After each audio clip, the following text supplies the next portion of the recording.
A la hora de hablar de Jesucristo se dicen muchas tonterías místicas y reales sin fundamento. Cuando se habla de que Jesucristo nos salva, se dice que nos salva a través de la fe, no a través de las obras, o que su muerte y su resurrección y su sangre daba nuestros pecados, o que corrigió la mancha del pecado de Adán y Eva. Decir todo eso y decir nada es lo mismo, porque eso a nosotros de qué nos vale. Y cuando dicen, no, es que en este mundo sufrimos, pero tendremos la vida eterna, eso no tiene sentido. Solamente podremos tener una vida eterna mejor después si vivimos una buena vida aquí ya. Es de lógica. Vamos aumentando, llevamos una buena vida aquí y entonces continuaremos aumentando la buena vida en otros sitios. Pero si somos incapaces de disfrutar, de saborear esta vida, de mejorarla, ¿qué Dios o dioses nos va a llevar a otra? ¿Para seguir amargándola? ¿Para seguir tristes, aburridos? Si no hemos aprendido a disfrutar, a tener placer, gozo y dicha en esta, ¿cómo vamos a ir a otra? Bien, y en ese sentido, Jesucristo nos salva. Entendiendo que la figura de Jesucristo sin duda alguna se desfiguró porque de su vida pública no se conoce nada. Se conoce solamente la última parte, el duelo, la muerte, la resurrección. Pero tener en cuenta que Jesús no quería todo eso. Él mismo sudó sangre diciendo, Padre, que pase de mí este cáliz, que yo no quiero morir. ¿Por qué? Porque a él le acusaban, decía que iba con pecadores, con publicanos, con prostitutas, que le gustaba el vino, que siempre estaba de fiesta. Esto viene en el Evangelio. Jesús, cuando habla de oración, dice que no oréis como los publicanos para que os escuchen y tal. No, o sea, no hace falta hacer oración para agradar a Dios. No es necesario.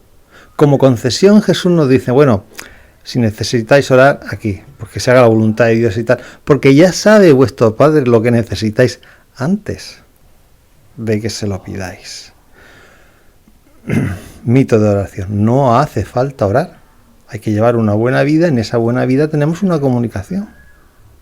Tampoco hace falta ningún tipo de bautismo, ni sacramento, ni ritos sagrados mágicos que nos den no sé qué potestad o poder o salvación.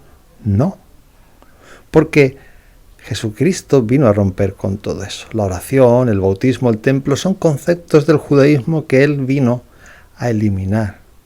Porque su bautismo es el bautismo del Espíritu Santo. Él nos envía el Espíritu Santo que estará con nosotros siempre. No necesitamos más bautismo de hombres ni con agua.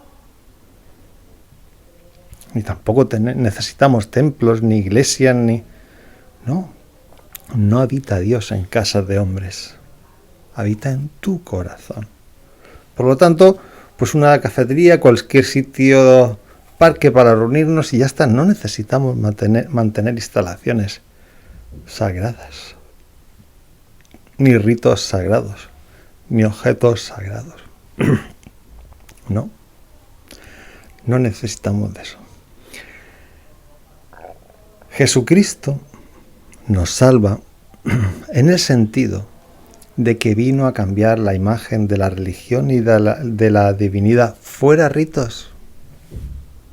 Ni oración, ni bautismo, ni templo, ni sacramentos, ni folclore. Relación directa con el Padre.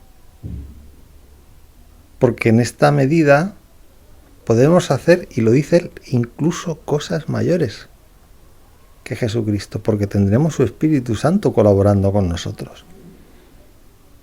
Jesucristo nos salva en el sentido que nos trajo a un Dios amor. Dios es amor. Tanto amó Dios al mundo, que nos dio a su Hijo para que supiéramos que Dios es amor. Dios es amor. Y si amas, conoces a Dios. Y Jesús se carga pues los ritos de las antiguas religiones guerreras o el Dios sanguinario del Antiguo Testamento que mataba gente y enfrentaba gente en la guerra, ¿no? Dios es amor, Dios es un Dios de paz y que no quieras que sufras ni que te sacrifiques, quiere que disfrutes. En este sentido, Jesucristo nos salva. Lamentablemente, los primeros evangelios se escribieron mucho después de que Jesús muriera y por gente que no lo conoció. Y se ha ido borrando toda la esencia fundamental de lo que nos transmitió en su vida pública, cuando él se divertía, iba a fiestas, por esto le llamaban borracho, comilón, amigo de prostitutas. Porque a Jesucristo le gustaba disfrutar de la vida. Y esta es la cuestión, disfrutar de la vida. Y Jesucristo nos salva y creó un fermento que para aquel que escucha se sigue dando. De hecho, desde el cristianismo, y lo tenemos en Santo Tomás de Aquino, y mucha gente cristiana, empieza con el cristianismo, empieza el bien común. Empieza la dignidad de la persona. Francisco de Vitoria empiezan los derechos humanos. Y los derechos humanos, la dignidad de la persona, el bien común, nos salva en esta vida de un montón de injusticias. Nos salva en esta vida de ser encarcelados por nuestras ideas o nuestros pensamientos. A Jesús literalmente lo mataron porque él blasfemaba. Y en la Biblia pone que fue porque él se consideraba el Hijo de Dios y tal. Pero era por un montón de cosas que él hacía y decía, muchas de ellas no reflejadas en los evangelios ni en la Biblia. Pero tenemos el Espíritu Santo que nos va diciendo, goza, disfruta, enamórate, Dios es amor, comparte la alegría con los demás.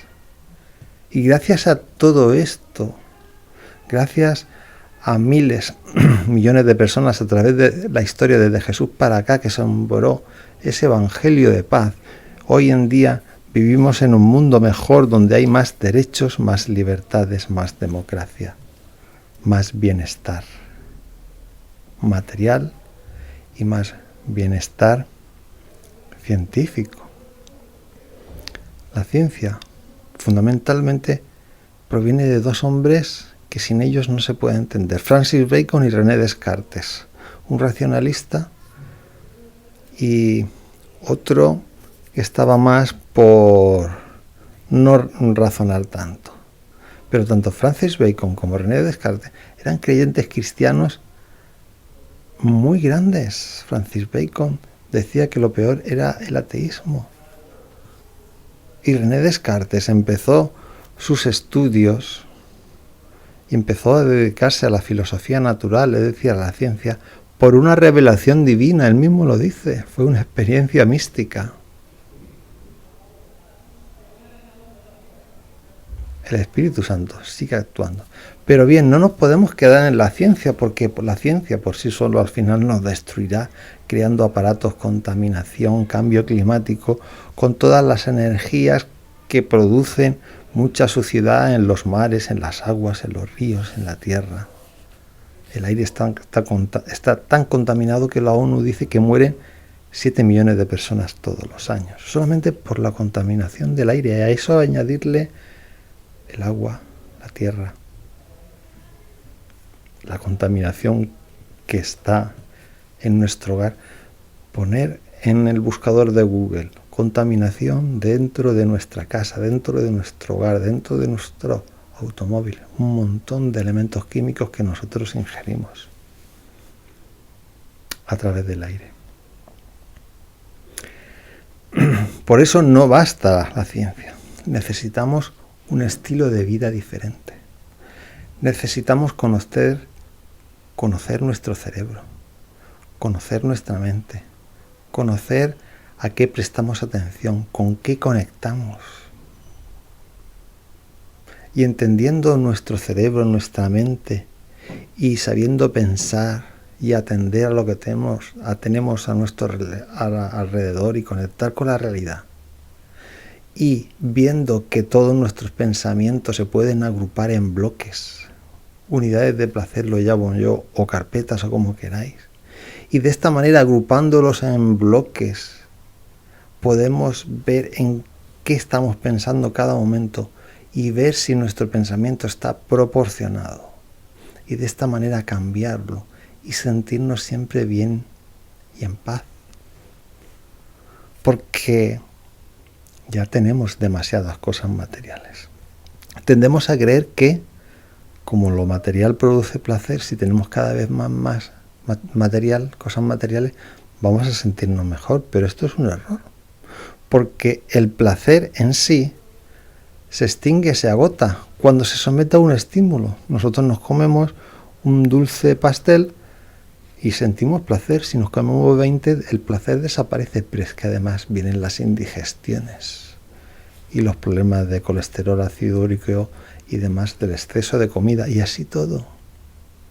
Entonces con los pensamientos ocurre igual. Si estamos siempre pensando en lo mismo, nuestra mente cae en estrés, se agota, se entristece y sufre. Por esto tenemos que ordenar nuestros pensamientos de forma proporcionada. Yo aquí abajo os dejo una descripción de un libro que explica cómo se puede hacer esto. De forma proporcionada, organizar nuestros pensamientos. Se llama pro-uniplacer, proporción entre unidades de placer. Y estas unidades de placer son bloques, carpetas que nos ayudan a entender todo lo que nosotros pensamos. Podemos agrupar todo lo que nosotros pensamos, absolutamente todo. Y estamos pensando todo el día y toda la noche, todo eso lo podemos agrupar en 25 carpetas. Por lo tanto, podemos saber en qué cosas pensamos demasiado y en qué cosas no pensamos. Y proporcionando estas carpetas, aumentando las disminuidas y disminuyendo las aumentadas, nuestra mente entra en alegría, en gozo, en paz. Incluso podemos llegar al éxtasis, a la alegría suprema. Y de ahí a la vida eterna, porque cada vez nos sentimos mejor. Por eso el libro se llama Pro-uniplacer, del placer al éxtasis.